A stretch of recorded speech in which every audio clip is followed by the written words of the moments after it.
Muy bien, seguimos hablando de Oz el Poderoso, así que ¿qué tal si conversamos con las estrellas del film? Esto fue lo que nos contaron en exclusiva desde la tierra mágica de Oz. Yo me voy volando. Chao.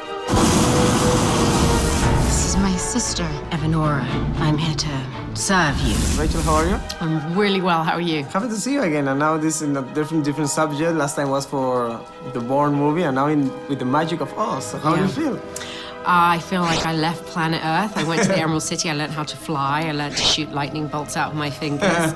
And I learned to be very, very, very bad.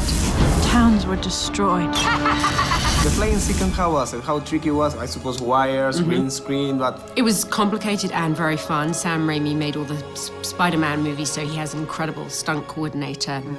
And stuntmen who, you know, made Tobey Maguire fly and jump around. So I had that team of people, and you had to put a harness on underneath your dress, and then middle hold in the dress for the metal things to come out, and then tie the wires on there, and then you're taken up, and, you know, it was like a... You know, that was one thing I had to practice. You dare escort that oaf in here and... I just saw your piece of costume, and it's beautiful, the details, the feathers, the feathers, it like, looks gorgeous. How was wear it? It was very uncomfortable because the corset was very tight, and yeah, but it was, I couldn't have played the character without her, without the dress. The dress was 90% of my character. Just need to give him one little test. I just saw your doll, so your Barbie doll with your face. What did you do with her? No, I just saw it. I didn't touch it. But stuck little pins in my doll. Not at all. How do I feel about having a doll? I haven't really processed it yet. I don't know how I feel. This will be my first time as a doll. I just hope no one sticks pins in me. I'm Theodora the Good Witch. Where's your broom? You don't know much about witches, do you? So how do you feel in Oz? I think it's great. I mean, I think the sprinkle of like the little things that connect the two, I think is what makes it kind of fun for people. And I think that the modern aspect of it, of being 3D and so beautiful, I think is so special. Where am I? You're in Oz. So the Emerald City is a beautiful piece of, I know it's CGI and sometimes real. No, it was real. Most of Emerald City was real. From very far away, like the iconic kind of sculpture aspect of it, that was CGI. But everything in Emerald City was all built. You are wicked. You're not Wicked! Margaret Hamilton make an amazing job as a Wicked Witch. And how great for you as an actress. It's like a dream character.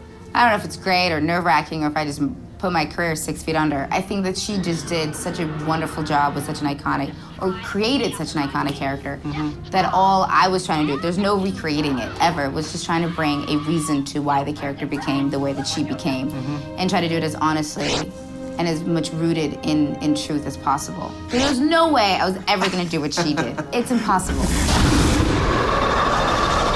And all the prosthetics and all that part, how was it? Was comfortable, uncomfortable? It was fine. It really wasn't that bad. And Howard, who did the prosthetics, did such a beautiful job with it. Anything that you have on for 17 hours a day is gonna be annoying. Taking it off is one of the most, like, it hurts. It just hurts. There's nothing you can do about it. It rips your skin.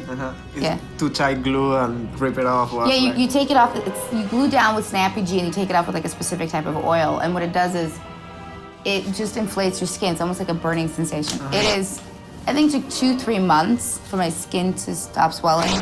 Wow. I'm Glinda the Witch of the South.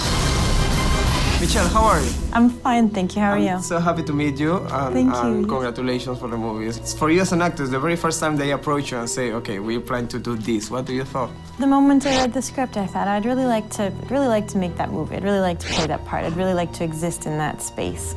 I'd like to be the good witch, because I feel like a lot of the times I've played the bad witch, or, you know. I've waited for you to come and set things right. So this book at almost 113 years old, and we're still deeply mad in love of Oz. Why do you think is that? It's like the Bible. I think it's like the ultimate road trip movie, and kind of sometimes your life feels like a road trip, you know? Like you're on this road and it's like a cast of characters that you meet and they all influence and affect your story and your outcome. And I think that sometimes movies like that, you can't really, there's no saying in a way why it was so great. That movie, the original Wizard of Oz, is perfection. And I think I would actually loathe to break it down and say, oh, it was good because of this and because of this. Like, it's nice to just let something be magical, and that for whatever reason, all those actors and the director and like all that storytelling, it just collided and it made magic. Yes, but they don't know that. So for you on the set, working with the green screen, how was it? It's like tough, or you got like real things on set? How was it? You know, Sam went to great efforts to make sure that we felt like we weren't, you know, acting alone in this sort of green bubble. But it's strange and it's hilarious, and you're acting to, like, they had a giant spatula. It was on a big stick, and so they would bring up the spatula, and then you would look at the spatula, and they would carry down the spatula, and your eyeliner would go down. So you know, sometimes there's just moments of like hilarity that you're acting with a spatula. Yeah.